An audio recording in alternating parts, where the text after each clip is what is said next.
Greetings, fellow disc golf nerds and people I'm forcing to watch this. This is a flyover for the Twisted Cabin Disc Golf Course.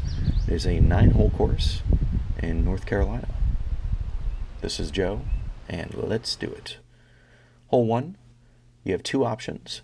Basically, you're playing to a semi-island OB. You can play it safe by going up the road that you're seeing on the left side, or if you want to get a little risky business going, you can take a right side hyzer. And you're just looking to get over these logs here in that little square. If you see on the left side, there's kind of an end view of it if you're coming through safe side. It makes a little more sense when you're here, but pretty straightforward. Hole 2 is a 200-foot backhand hyzer if you're throwing right-hand backhand. And it's about as close as we're going to get to the house. About as close as I want you to get to the house anyways, without risking smashing too many windows. But you're going to throw down the road, and it's going to open up here a little bit. And I moved the basket back. Probably plays around 225 now, but I've got it tucked behind this little patch of trees.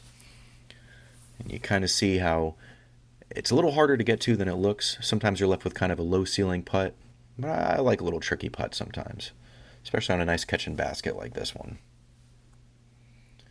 And hole 3 is a straight shot for the most part. It's a narrow gap and it's slightly uphill, which, as you know, can make it a little bit tricky, especially, you're trying to throw something understable, usually a little, maybe a pure or something getting up there, but getting that slight hyzer flip, that's what makes this one tricky for me, and I like this hole. But for 171 feet, again, not working too hard to get to it. And for hole 3.5, I gave it a half hole, essentially because you are playing back through the same path you just came down. However, this time, you're playing to a different basket, so you're mixing it up. You can throw a pretty simple backhand hyzer, or I've given this left side gap, which is a little shaky, as you can see. You have a chance getting through there, but it's a so-so gap. Hole 4 is a bit harder than it looks, and it's 187 feet down the driveway, and it's wrapped around this corner. But when you get here, the hyzer usually will carry you behind this tree or in front of it, and as long as you get on the road right here, you're left with a decent putt, but it can get a little tricky getting that hyzer to finish in there deep enough.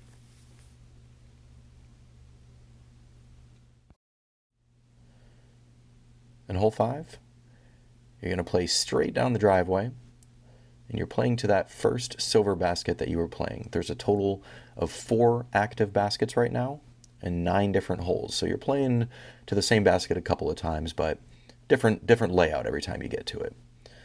And with this one, you actually have to avoid a burned out mattress box spring. I like to have bonfires out here, and well, thought I'd make use of it, and you can see it wrapping just around the basket. It kind of blocks it when you're getting in there.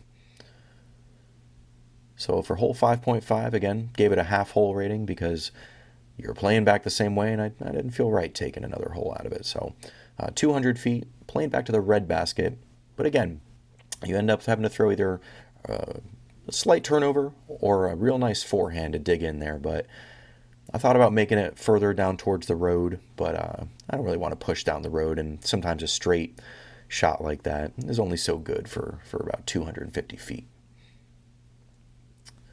And hole 6, we're going to be in this one for a minute here. This one is actually a par 4. Although it's pretty short, you're going to see why. Getting there in 3 is virtually going to require a throw-in from you, but this hole, I give credit to Daniel for coming up with it. Appreciate you, brother. And you are basically playing hole 5 and then either hole 2 or hole 3.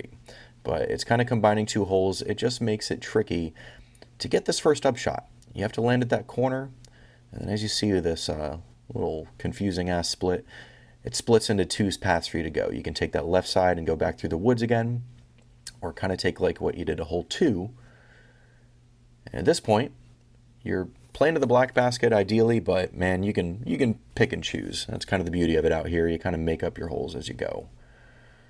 But that one measures out to around 370 feet. And to finish up, we're going to end on hole 7, which is the 9th hole, technically. And we had to move this basket forward a little bit. The white one is what we're throwing to. It used to be tucked down in there another 30 feet or so, but the neighbors didn't like that too much, so we brought it forward.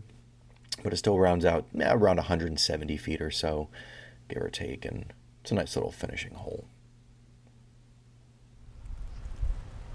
Well, I appreciate you guys watching, and as always, if you want to come out and play, shoot me an email. And until then, I will see you guys when I make a couple of disc videos for you.